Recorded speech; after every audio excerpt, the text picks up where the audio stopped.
Welcome back everyone. In today's video, I'm going to show you how to fill in a pond and reclaim that space in your backyard. Now, I bought my house 2 years ago and the house came with a pond in the backyard. For the first 18 months or so, I tried to maintain that pond. It had a few fish in it. Some of the fish were probably eaten by predators, and it turned out this year that I was just down to 1 goldfish in that pond. So really, the pond was a struggle to keep and maintain. Of course, having a dog didn't make it any easier. It was space that the dog couldn't use in the yard. The process is fairly simple, but there is a method to it, and I'm gonna go step by step in this video and show you how I filled in my pond.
Well, that concludes filling in a pond and reclaiming some backyard space.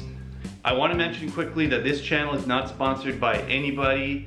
You'll notice that I don't plug any products throughout my video. Yes, there are ads running at the beginning and sometimes the end of the video, but those are just regular YouTube ads. That means I am not loyal to any tool brands or any particular product, and that is my way of making sure that I'm giving you honest content every time. If you want to help support this channel, head on over to my donation page by clicking on the donation button right over here. Please remember to like, share, and subscribe if you haven't done so already. There are a couple more videos on this side you can watch. Don't forget to hit that notification bell. Until next time, thanks for watching and have a great day.